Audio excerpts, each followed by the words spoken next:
എൻ്റെ നല്ലൊരു കുട്ടിക്കാലം ഞാൻ ചിലവഴിച്ചിട്ടുള്ളത് എൻ്റെ മാമൻ്റെ വീട്ടിലാണ്. അപ്പോൾ അച്ഛൻ ഒരു ഒരു 3 മണിയൊക്കെ ആകുമ്പോൾ ഇപ്പോൾ വരാമെന്ന് പറഞ്ഞിട്ട് അങ്ങോട്ട് പോകും. ഞങ്ങളെ കൊണ്ടുപോയില്ല.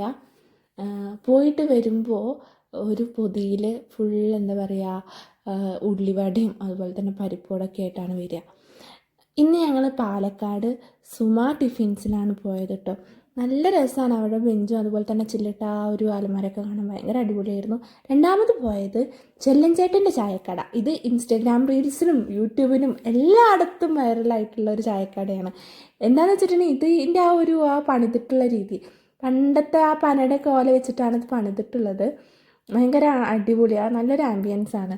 എൻ്റെ നാട് കണ്ടു ബസാറാണ്. എൻ്റെ നാടിന് ആ പേര് വരാൻ കാരണം തന്നെ അവിടെ അയിരൂർ സെൻറ്ററിൽ എൻ്റെ ഒരു അച്ചച്ചൻ, കണ്ടു അച്ചച്ചൻ, ഒരു ചായക്കട നടത്തിയിരുന്നു. അവിടുത്തെ പുട്ടും പപ്പടം കഴിച്ച അതിൻ്റെ ആ ഒരു രുചി എൻ്റെ അച്ഛൻ പറഞ്ഞിട്ട് എനിക്ക് നന്നായിട്ടറിയാം. അപ്പോൾ ആ ഒരു ഓർമ്മയൊക്കെ അവിടെ പോയപ്പോൾ എനിക്ക് വന്നു കേട്ടോ.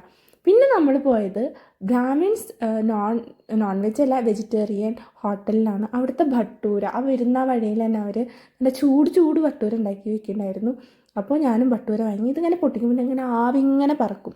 അത് ഭയങ്കര രസമാണ്. അതും ചന്ന മസാലയും ഓണിയനൊക്കെ കൂടി കഴിക്കാൻ അടിപൊളി ടേസ്റ്റാണ്. മസ്റ്റ് ട്രൈ ആണ്. Non veg